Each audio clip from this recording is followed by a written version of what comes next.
Bonjour à tous et bienvenue dans ce cours. Aujourd'hui, nous allons parler des composantes qui sont liées directement à l'énergie. Donc, qu'est-ce qui compose l'énergie? Je ne vais pas rentrer dans un débat scientifique ou quoi que ce soit, hein, vous inquiétez pas. Par contre, il y a des composantes qui peuvent être analysées et comprises par le corps, en tout cas par mon esprit et très certainement le vôtre. Euh, L'énergie, en fait, elle permet de véhiculer beaucoup de messages et notamment, elle a beaucoup de manières de le faire. Alors, il y a trois composantes qui sont essentielles à l'énergie. La première, c'est la densité, c'est-à-dire sur, par exemple, 1 mètre carré, combien il y a d'énergie dedans.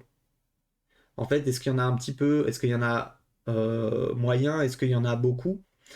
Et ça va changer en fait dans le sens où les messages qui sont passés par l'énergie vont être plus faciles à faire circuler dans une énergie dense plutôt qu'une énergie faible qui aura quand même un moins d'impact forcément que celle qui a plus où il y a plus d'énergie. Donc il y a la densité, il y a la fréquence. Attention à ne pas confondre avec ce que disent beaucoup de gens, tout ce qui est comment ils appellent ça déjà là, je sais plus, enfin, si vous avez travaillé l'énergie, vous savez de quoi je parle, mais en fait, la fréquence, c'est vraiment, c'est comme en électricité, en fait, ça va être des sinusoïdes, et plus en fait, la sinusoïde est étalée en fait sur la longueur, plus la fréquence est faible. Et si elle fait vraiment comme ça, c'est que la fréquence est forte. Et en fait, l'énergie, elle va, voilà, c'est le taux vibratoire justement. Et bah, en fait, l'énergie, elle va se mettre à vibrer à une certaine, on va dire, moi j'appelle ça la fréquence, à une certaine fréquence. Le truc, c'est que c'est pas tout à fait la même chose que dont il parle. Enfin, j'ai pas, en tout cas, j'ai pas trouvé de similitude par rapport à ce que moi je vous explique, hein, vraiment. Donc, elle va se mettre à vibrer en fait, et en fait, ça va créer une pression énergétique. D'accord?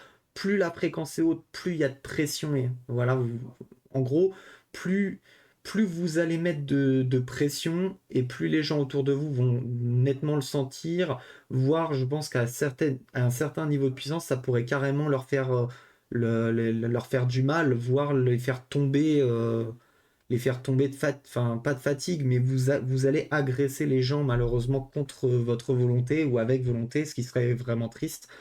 Mais voilà. Donc donc il y a il y a la densité, il y a la fréquence et il y a une dernière qui est très très importante et que vous allez devoir apprendre par cœur, c'est la couleur. Pourquoi la couleur?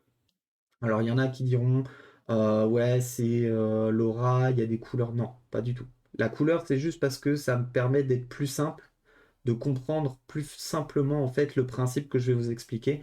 En gros, l'énergie va refléter vos sentiments autant que vos sensations. Et en fait, chaque sentiment a sa propre couleur.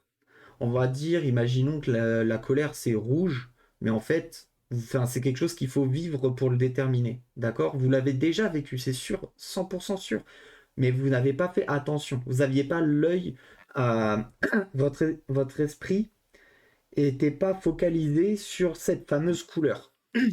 Mais quand vous allez comprendre comment identifier cette couleur, vous allez comprendre en fait à quelle énergie vous avez affaire. Est-ce que c'est de la colère? Est-ce que c'est de la tristesse? Est-ce que c'est de la joie? Est-ce que c'est de l'euphorie? Ou carrément du stress? Parce que le stress aussi, ça navigue via l'énergie. Il y a en fait quasiment tout ce que vous pourriez ressentir émotionnellement autant que physiquement, c'est via l'énergie que vous le ressentez. Donc voilà. Donc dernier récap, la densité, la fréquence et la couleur, qui représentent les sentiments et les sensations. Voilà. J'espère en tout cas que ce cours vous a plu. Je vous souhaite une excellente journée et à la prochaine. Salut.